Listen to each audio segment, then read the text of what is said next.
फुंनि फुं बिराद मोजां वेदार एकदम शिलं मावलिनंआव वाव दिदोम एकदम साबाथार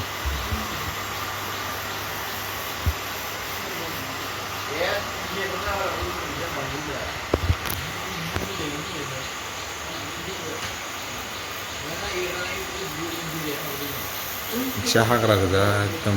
जंगल जों थानाय रुममोन बाहेरावसो हान्थि बाबा डेन्जार हिट जायगाया मा बुंनो आरो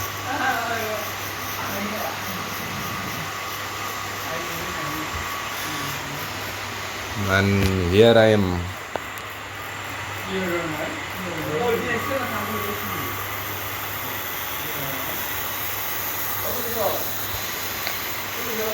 Hi लोगोफोर good morning from Shillong Meghalaya So लोगोफोर welcome back to my YouTube channel with another vlog video so नोंथांमोन साफ्रोमखौबो आंनि episode 2 Shillong trip नि vlog आव बरायबाय so I hope नोंथांमोना बयबो इसोरनि अननायाव मोजाङैनो दङ आरो आंबो बे समाव मोजाङैनो दङ बिथांमोना गोबां फानि बाथ्रा रायज्लायगासिनोमोन बेखायनो आं भइस डाबिं होनानै होबाय so जोङो बे समाव ब्रेकफास्ट खालामनो थाखाय थांगासिनो दङमोन ब्रेकफास्ट खालामग्रा जायगासिम so बोथोरखौ नायदो ओरैबायदि मोजां वेदार जेथिंबो वाव आनो मानो होननानै बुङोब्लाथाय ओरैबायदि समायना भिलेज ओरैनो क्लिनेस्ट भिलेज इन एशिया होननानै मुं दोनाखै थामहिनबा रिकगनाइज मोनाखै जोबोर समायना मोनसे गामि बियो बेनिखायसो मोनदों स' नोंथांमोनाबो फै भिजिट खालामफै ओरैबायदि बरिया भिउ स' लोगोफोर जोङो दा ब्रेकफास्ट खालामदों दे आदाखौ नै नायदो खेबसे गुड मर्निं अबेथिं बेरायखो नोंसोरलाय गुड मर्निं इथिंल' थांदो जोङो जोंना रुमा इयावसो ना बरिया ओमफ्राय दा नै जों दासो बेरायगासिनो दे फंसे बुंनानै होदो दा नैबे एसियानि बयनिख्रुइबो साबसिन गामियाव फैनानै गोसोखौ जोबोद मोजां मोनदों नैबे मावलिनं गामियाव फैनानै दा बिदि माब्लाबाबो सानाखैमोन आरो नुफेरफैयाखैमोनबो जे बे गामिया जे इसिबां मोजां प्लास्टिक मोनसे नुनो थाङा बिलाइ गोरान मोनसे नुनो थाङा गय जुमुदै मोनसे नुनो थाङा ओरैबायदि मोजां दामानि बिराद बिसोरो टुरिस्टजोंनो थाखा खामायो आरो माने बुंनो थाङोब्ला बिसिनि गामि गंसेयैनो न'खरसे बायदि बयहाबो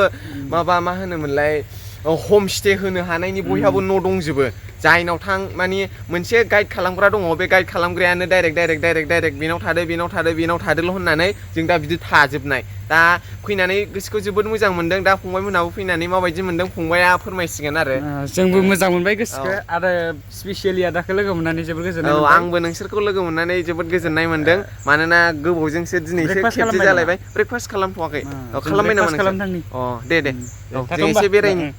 दे दा उनाव लोगो मोनफिनगोन लोगोफोर बिसोर आंखौ गारनानै थांग्रोबाय बिनिफ्राय आं दासो थांगासिनो दं ओइ गाहायाव मोनहैबाय बिसोरो आदसा आं दा मोनहैनानै ब्लग्सखौ लानोसै अके आं बिसोरजों जइन जाहैग्रोयनि स' लोगोफोर नै नायनो हागोन मावलिनं होननाय हाथाया नैबेनो गामिनि हाथाय बेयो ओरैबायदि मोजां हाथाय आरो बेवहाय गोबां जोंल' नङामोन गोबां टुरिस्टफोरबो फैदोंमोन बेनिफ्राय गाहाय साइडखैजाय गामि भितर मोनलाङो आरोखि नै बेवहाय मावलिनं होननाय मोनसे वेलकाम टु मावलिनं होननाय मोनसे पस्टार बेनार दं बेवहाय बिसोरो फट' साफायनो होदोंमोन आरो जोंहा दा देबजित बसुमतारी बिथाङा फंनैसो बुंनानै होगोन बे गामिनि सोमोन्दै दे फोरमायनानै होदो नोंथाङा माबायदि मोनखो मावलिनंआव फैनानै जों जोबोद गोजोननाय मोनदों मावलिनंआ जाहैबाय एसिया हादोरमानि साबसिन गामि होननानै बयजोंबो मिथिजायो नैबे गामिया बुहुमनि गुबुन हादोरनि साफ्रोमबो दावबायारिखौ लेंहरबाय थायो बिनाव लेंहरनाय गोसो दङ बे लेंहरनाय गोसो थानायखायनो दावबायारिफ्रा बावहाय बेरायनो फैयो नोंगौ थारैनो जोबोद मोजां बे मावलिनं गामिया भारत हादरनि मेघालय रायजोनि शिलं ओनसोलनि मावलिनं गामि बेवहाय जों नुनो मोना प्लास्टिक इउज खालामनाय बावहाय जों नैबे लामाफोरखौ नाय जों गांसेबो मोनसेबो प्लास्टिकखौ जों ओरैनो गारनायखौ नुवा आरो बेयाव जों नुवा गय फाथै जानानै बेवहाय जुमुदै गारनाय बेयाव जों नुवा आरो सिखर जानानै जुमुदै गारनाय जों बेवहाय नुवा दा बेनिखायनो नैबे गामिया ओरैबायदि मिथिंगाजोंनो मोनसे समायदों आरो बियो ओरैबायदि बियो गोग्गोम गोसो गोराजों थारमाने दिदोमै गसंबाय थानाय मोनसे हाजो बे हाजोआ ओरैबायदि समायफ्लेदों आरो बे हाजोजोंनो नैबे गामिया ओरैबायदि समायफ्लेदों नैबे मिथिंगानि अननायाव गामिखौ जों मानसिफ्रा जोबोद मोजां नुदों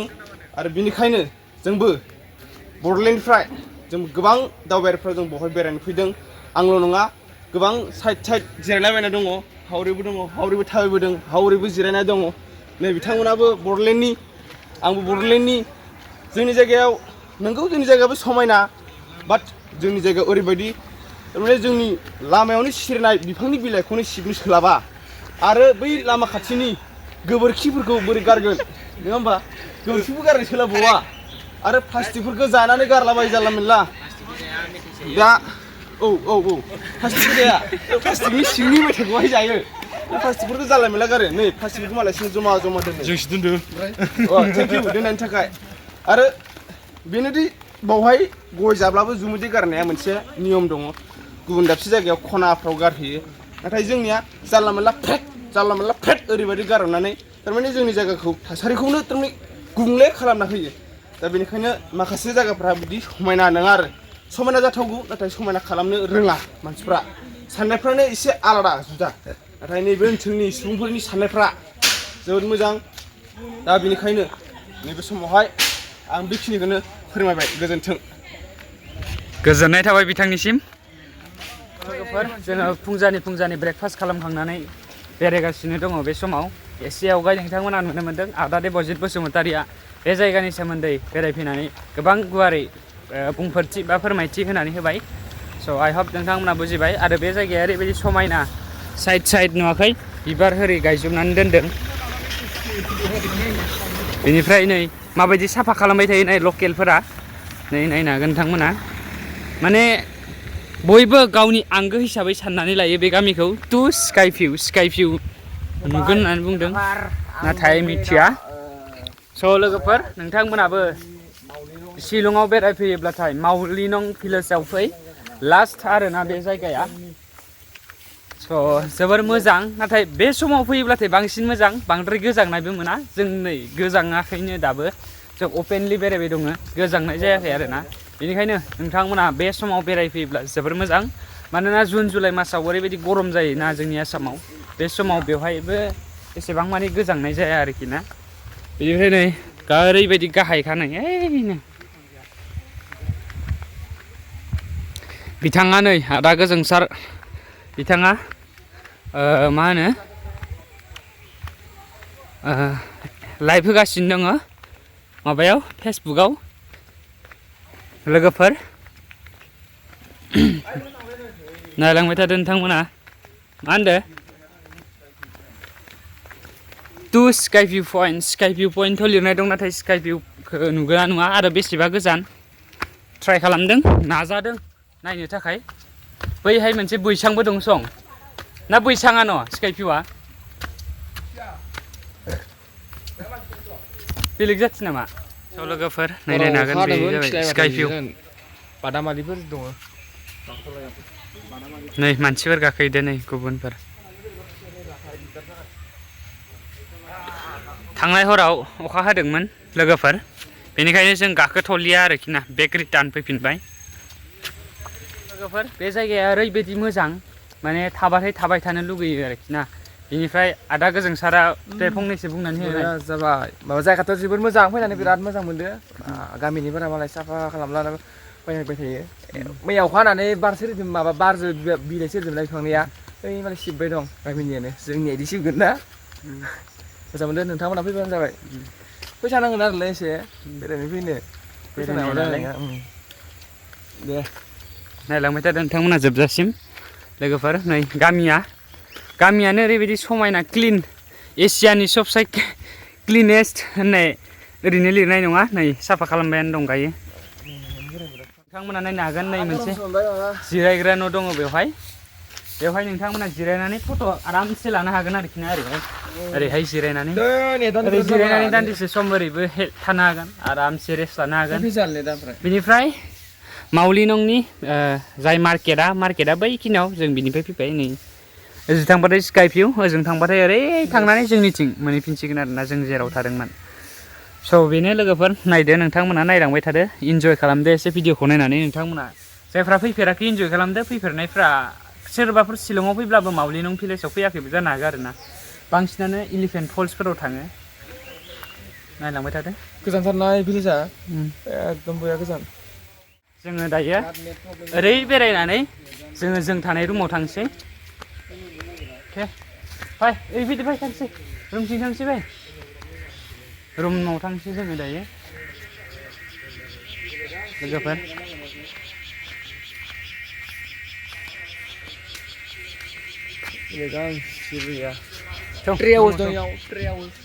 स' लोगोफोर नोंथांमोना नायनो हागोन नैबेवहाय ट्रि हाउस दङ बेनिफ्राय भिलेजखौथ' आं दहायनिफ्रायनो बुंगासिनो दङ जेसे बुंबायानो दं माने ओरैबायदि क्लिनेस्ट आरोना वाव बेवहाय जायगाया बेरायनो जोबोर मोजां जोबोर बरिया नाथाय मोनसे प्रब्लेमा बेनो रांनि जोबोर गोनांथि जायो मानो होननानै बुङोब्लाथाय एक्सपेनसिभ गोजा जिनिसफोरा मार दाम गोसा आरोखि ना नोंथांमोनाबो फैब्लाथाय रांखौ एसे लाबोखा नङाब्ला माने नांथागोन आरोखि ना जोबोर दाम गोसा बेवहाय एक्सपेनसिभ जाजोबो नाथाय ओरैबायदि नेचारेल आरोना जायगायाथ' बरिया मोजां बेवहाय नेटनि एसे प्रब्लेम जायो जिअ'आथ' आंना मोजाङै सोलिबाय दंमोन नाथाय फुंबिलि समाव नेट नाङा थोबसेबो नेट नाङा जिअ'आनो जा एयारटेलानो जा न' सार्भिस एयारटेला नांखायानो नांनाया ओमफ्राय जिअ'आ नाङो बाट फुं टाइमाव नाङा दै दहाय फुङाव नाङाखैमोन दा नांबाय आरो दसे सम जाबाय नालाय 8टासो 7टासोनिफ्राय नाङो नेटआ टावारबो दङ दंनायालाय टावारा आइ थिंक जिअ'आनो जागोन बेयो बेनिफ्राय नैबेवहाय नैफोरबायदि जाथिनि एम्फौ नुलाबायोलै नै बिसाखोमै दाङाबानो नोङो बिखौ मान लाना लायबानो फैसा हैस खान्थालबो दंमोन खान्थालखौ जायाखै मानसिनिजा नै लोगोफोर फिथाइखौ जायाखोमालै खान्थाल थायलाबायनानै दं आरोना बिसिनाव जायोना जाया मिथिया लेसुबो दंमोन लेसुआबो बिफां जायाखै नों स' नै जोङो दा दंफांनि ब्रिज लाइन फैदो दंफां रोदानि मा मोनामदों ओमफ्राय दंफां रोदानि ब्रिज नायनो फैदो आरोना जोङो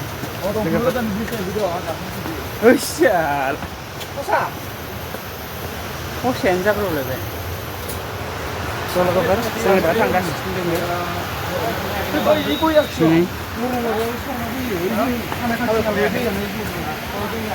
आंखौ लागासिनो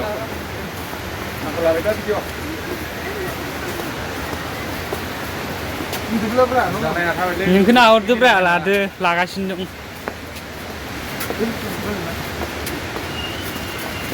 ओइ नै आंखौ लिंहरनाय ओइ आरो लाहरनाय नैखौ हमनाय ब्रा लामाया मोजां नङा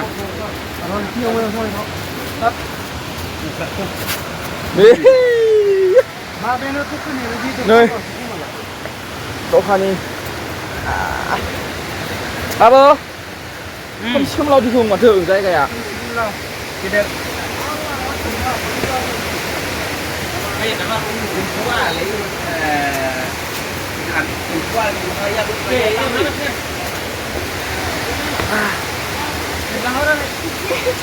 टिकेट चेकिं नै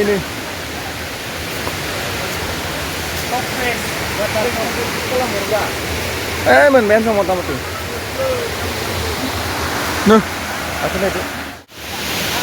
बिराद मानसि दैया नायनानै जाबाय हले लामाया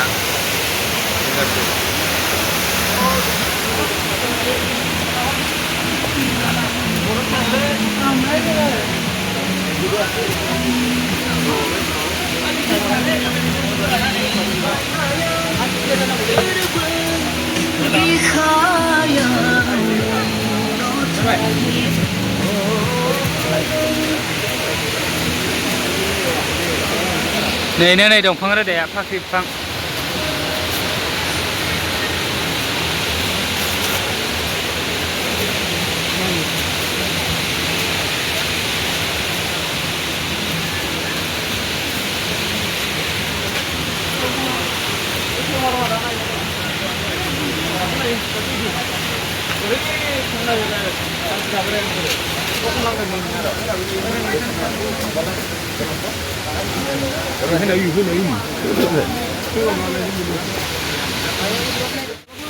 नै लोगोफोर बिथांमोना सावगारि सेबखांजायोनो आंथ' मोजां खेबना होयोलै नोंसोरखो ओमफ्राय नोंसोर खेबनानै होफिना आंखो मोनसेबो मोजां Wow, so beautiful, so nice, so wonderful guys But बेवहाय मानि स्मेलिं फैबाय दं आंखो एसे मिथियाखै ना बारलायदो लोगोफोर ना Wow, लाइफ में ऐसा फर्स्ट टाइम Oh, ये टेंजार जागोन फैबाय जोंना फैबायना जाय जानो गिनांगौ लोगोफोर नै नों आंखौ लाहरनाय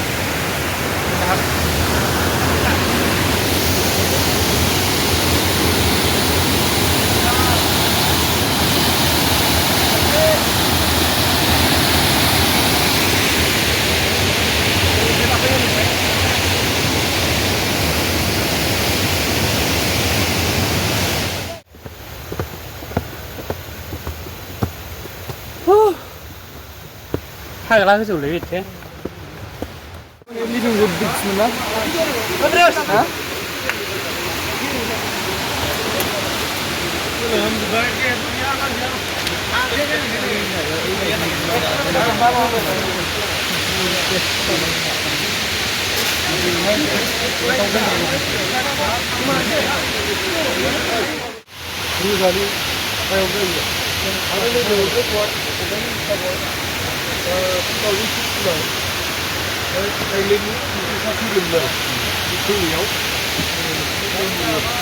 जोङो दा नैबे समाव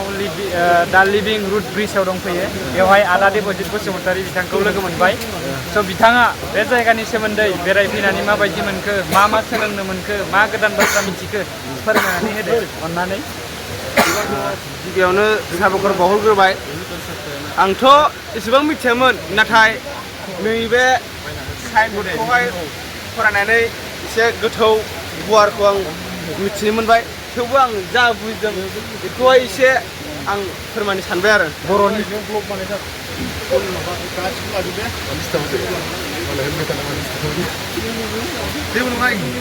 जिदाइनजौ 40 मायथाइयाव ओरै साइडजों फांसे नैबे साइडजों फांसे गायदोंमोन दंफांखौ बेनि देरहोलां रोदा बारायहोलां बेनि दंफांखौनो हेबनानै माने मोनसे लामा बानायनानै हेबनानै माने दहाय सासे आदायाबो बुंलांबावदों आरो बेवहायबो एसे फोरमायनाय दंखायो खासि हारिनि सुबुंफ्रा थारमाने मोनसे ट्रेडिसनेल गावसिनि जि दोरोङारि गियान बे गियानजों बिथांमोना खामानि मावो बे दोरोङारि गियानजोंनो खामानि मावनाय दिनै मोनसे जोबोद समायफ्लेदों आरो दा बेखौ बेनि दंबावहाय दा लिभिं रुट ब्रिज गिबि खेब जों नुफैबाय गोजोनबाय आरो नैबेजों गाखोलाङोब्ला 15 मिनिट गाखोलाङोब्ला नैबेजों बांलादेश हादोरखौ जोङो नुहुरगोन आरो बांलादेश हादोर थारमाने भारत आरो बांलादेशनि जों जि साखाथि थानाय बर्डार बेफोरखौ जोङो बर्डारनि गामि ओनसोल बांलादेशखौ जों नुहुरगोन आरो बेवहाय लिरना दङ काश्मीर रिभार जों काश्मीर रिभारबो नुनो मोनगोन आरो वाटारफल्सबो नुनो मोनगोन वाटारफल माने दैबाज्रुमखौ जों नुनो मोनगोन सानसेट माने जों फुंनि सान गिबि ओंखारजेननायखौ जों बै गोजौनिफ्राय जों नुहुरजेनगोन दा जोंहा बेफोरबायदि नुयोब्ला जोंनि साननायफ्रा गोदान जोंनि मेलेमावहाय सानखांथि फैगोन आरो जि थारमाने मोनबोनाय सम फैदोंमोन बे दुखुआ आनज्रायलांगोन होननानै जों सानो दा बेनिखायनो मानसिया जुदि सम दङब्ला जुदि आखायाव रां एसे थायोब्ला बेरायनांगौ लोगोफोरजों बेरायनांगौ बेरायनायखौ गारनाङा बेरायनाया दावबायनाया फरायनायाव गुन गोनां सोलोंथाइ लानायाव गोजौ सोलोंथाइ लानायाव जोबोद मोजां होननानै जों सानो आरो रोजा रोजा साबायखर थाबाय बिथांनिसिम गुवारै गुसुं समनि गेजेरावब्लाबो फोरमायना होनायनि थाखाय थेंक इउ नै जोंहा बे बिफांनि सोमोन्दै फंनैसो फोरमायनानै होसिगोन बिदा गेदेरा जोबोद मोजां आंबो बे समाव सेकेन्ड बार फैबाय नाथाय आंबो बे बिफांनि बेलायाव आं बारा एसे मिथियामोन नाथाय दिनै सासे आगाननिफ्राय जों गोबां मिथिबाय जे बेहाय साइनबर्डखौ खोथि नालाय खनसे अननानै बेयाव गोबां जारिमिन लिरनानै दङ आरो समाव आङो जि मिथिदों जि मोन्दांथि मोन्दों बा जायनिफ्राय मिथिदों आं बेखौल' फंनैसो बुंगोन जोंनि बे शिलं बा मेघालय हालामाव बिराद सबसे नामजादा जानानै दं आरो बेयाव जोङो जोंनि बर'ल' नङा गुबुन हारियानो जा गुबुन जाथियानो जा बेयाव जों फैनानै जोंनि बे समायना जायगाखौ जोङो नायनो फैयो आरो जों बिराद मोजां मोनो बे जायगायाव खेबनै खेबथाम फैबाय मोनसे खुसि फैबावबाय दा बे समाव बे बिफांखौ 1940 मायथाइयाव गायसनजादोंमोन माने बे गायजेननाया जाहैबाय फांनै बिफां गायदोंमोन जाहैबाय आरो बेयाव बिनि रोदाफोरखौ आंनि आखाया मावग्लुंबायलै मोनसे हेबनानै मोनसे दालां बानायनाय मोनसे मेसेज बे दिनै जाफुंबाय बा जों गाखोनोबो हाबाय फैनानै जोबोद मोजां मोनदों गोबां इस्यु गोबां लामा गोबां बाथ्रा दंबावो नाथाय आं बे फंनैसो बुंनानै जोबोद मोजां मोनबाय आरो आं फोरमायनो मोनना मोजां मोनदों आं फैना बिराद मोजां मोनदों दा बे समाव आद्रा थानाय समखौ बा आद्रा थानाय नोजोर बिथा बुंगोन बिथांखौ लान्दा खालामबाय समायना दै जिरि जिरि बोहैदों स' बे दै जिरि जिरि बोहैनायखौ लानानैनो नै जोंहा आदा देबजित बसुमतारी बिथांखौ दोंसे स्रायनो दासो बानायब्रबनानै दानो दोंसे मिलौदो गारांजों रैसुमै खबाम होनानै दोंसे खन्थाइ आवरायनो थाखाय गुरै खावलायहरबाय दे जागायदो जोबोद गोजोननाय थाबाय आं खन्थाइनि मुंखौ दोननोसै दै जिरि बियो बोहैबोदों हाजोनिफ्राय गाहायसिम स्राय स्राय बेहा थांखि दं आरो गावनि थांखियाव बियो सौहैथारो बिनि गेजेराव दङब्ला बान्दो बानला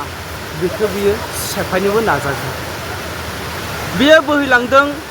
हाजोनि गेजेर गेजेर स्राय दै जिरि दैया स्राय स्राय बोहैलांनायखौ थादों बिनि मुं दै जिरि दैया ओरैबायदि सां सां मानसिनि गोसोआबो बिदि नङा जानो हागौ दैया ओरैबायदि मोनसे गावनि थांखियाव सहैग्रा बा सहायसुला बे गोसोनि बे दै जिरि जों नुनो मोनोदि दैमाया राननो रोङा थिग बिदिनो दै जिरियाबो गावनि थांखिसिम सौहैनायाव फेलें जाया आरो ग्रोम ग्रोम हाजोआबो गावनि जिउखौ गावनो गसं होनानै लायो बेहा गोसो दं जिउ गैया सानो नाथाय बिहाबो जिउ गोनां होननानै जों बुंनांगोन बियो गाव हाजोआ गावनि बिखायाव बिफां लाइफां दै दाउसिन दाउला एम्फौ एनला सुबुं माहारिफोरखौ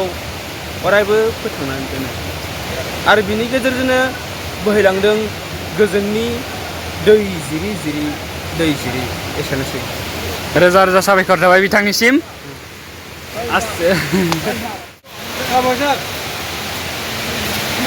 लायो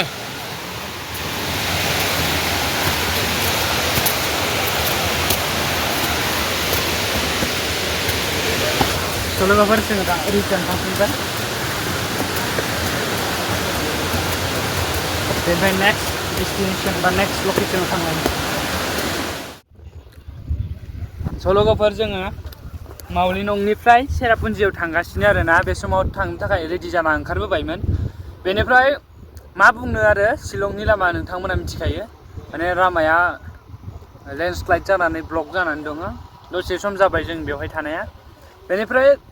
बे जायगायाव ओरैबायदि मोजां भिउ नुयोना नायनो हागोन नोंथांमोना नै आंनिथिंजाय बे जाहैबाय काश्मीर बायदि ओरैबायदि समायना जायगा नैथिंजाय नै खुवा फगि फगि जानानै दङ नै गारि माखा लाइन लाइन जाजोबना दं नै सब जोंनि गारि गोजा बेफोरो बेनिफ्राय नै इथिंजाय नै भिउ बिराद मोजां नुयो नै नायनो हागोन नोंथांमोना गोजौआव गोबां मानसियानो गाखोनानै दंहैयो नै ओइ फै नायनो थाखाय नायथिंनो थाखाय भिउ नायनो थाखाय नै ओरैबायदि मोजां भिउ बै काश्मीर बायदि नुहुरलायो बेफोरखौ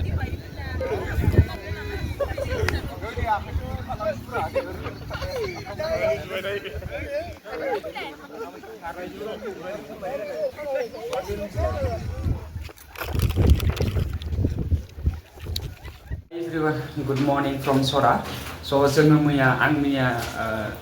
माने इसे आवगाय नोंथांमोना जायखौ नुदों बेनिफ्राय जों सरायाव मोनफैबाय दिनै नेक्स्ट डे दिनै मर्निंआवसो आं भिडिअ शुट खालामबाय मानोना मैया जों हर जाफैदों मोनानि 8-9 PM सो जाफैदों बेनिखायनो आं सानबायखि दिनैसो ब्लग्सखौ ब्लग 2 बा डे 2 नि ब्लग्सखौ आं दिनैसो एन्डिं खालामगोन दिनै जों सरानिफ्राय सेरापुन्जियाव बेरायनो थांगोन बेखौ नोंथांमोना नेक्स्ट भिडिअआव नुनो मोनगोन थ' जायफ्रा जोबजासिम नायबाय थेंक इउ भेरि माच